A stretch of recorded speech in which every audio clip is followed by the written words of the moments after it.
Good morning बच्चों। आज हम भवानी प्रसाद मिश्र द्वारा लिखित 4th चैप्टर चौथे पार्ट की कठपुतली नामक कविता को आज हम पढ़ेंगे। अब ये कविता है, अब ये और काव्य के अंतर्गत आती है। कविता जब पढ़ते हैं तो हम लय ताल के साथ में पढ़ते हैं, तभी वो अच्छी लगती है। अब उसको पाठ जैसा पढ़ोगे तो कविता पढ़ने का मज़ा नहीं आएगा। कठपुतली गुस्से से उबली, बोली ये धागे क्यों है मेरे पीछे आगे, इन्हें तोड़ दो मुझे मेरे पाँवों पर छोड़ दो। प्यारे बच्चों, अब इस कविता में आप देखिए, ली, उबली, धागे, आगे, दो, छोड़ दो, ये अब यहाँ पे अपने उतार चढ़ाव के साथ इन कविता को क्या करना पड़ता है, बोलना पड़ता है, तभी ये अच्छी लगती है। अब देखिए, अब इस कविता में भवानी प्रसाद मिश्र इन पंक्तियों में, ये जो पंक्तियाँ दे रखी है, इन पंक्तियों में हमें बताते हैं कि एक कठपुतली कैसे दिखती है। ये देखिए, आप यहाँ पर कठपुतली को पूरे धागे से बांध रखा है। अब यहाँ पे आपने सभी ने देखी होगी कि उंगलियों पे उसको नचाते हैं, किस तरह से काठ की बनी होती है कठपुतली। कठ यानी लकड़ी, काठ है ना, तो लकड़ी की बनी हुई होती है ये, और इसको धागे से नचाया जाता है। अब इस कविता का भावार्थ देखिए। एक कठपुतली है जो अपने मन की बात को, मन के भावों को क्या कर रही, दर्शा रही है और बता रही है।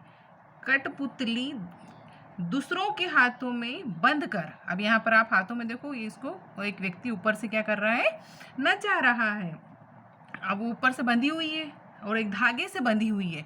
ये जो धागा देख रहे हो आप, यहाँ से लेके ये धागा पूरा कठपुतली को क्या कर रखा है, बांध रखा है। अब उस बंधी हुई उसी से वो जब वो हाथ उसको नचाते हैं तो वो नाचती है। अब वो बंधे बंधे कठपुतली के क्या हो गई है, परेशान हो गई है, और अब वो सारे बंधन को क्या करके तोड़ देना चाहती। क्यों है मेरे पीछे आगे, इन्हें तोड़ दो मुझे मेरे पाँवों पर छोड़ दो। अब वो सारे बंधनों से क्या होती है, मुक्त होना चाहती है। इन सारे बंधनों को वो तोड़ देना चाहती है, और उसको क्या हो रहा है, अब वो गुस्से में हो गई है। उसको बहुत ही गुस्सा आ रहा, गुस्से से उबली मतलब बहुत ही ज़्यादा गुस्से में वो हो गई है कि मेरे आगे पीछे ये सारे बंधन, सारे धागे क्या करें, बांध रखे हैं, और मैं इन्हीं के इशारों पर क्या करती हूँ, नाचती हूँ, चलती हूँ, जो सा वो हाथ चाहते हैं वैसे मैं चलती हूँ। तो अब मैं इससे पूरी तरह से स्वतंत्र होना चाहती हूँ। सुनकर बोली और कठपुतलियाँ की हाँ, बहुत दिन हुए हमने अपने मन के छंद छुए।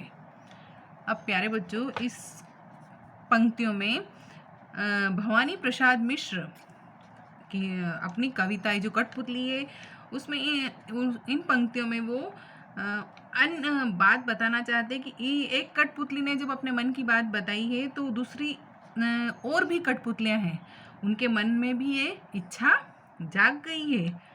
पहली कठपुतली के मुंह से स्वतंत्र होने की जो बात सुनी है, तो अन्य कठपुतलियाँ भी क्या हो गई, उससे कहती है कि हाँ, हमें भी स्वतंत्र होना है, हमें भी अपने पैरों पर चलना है।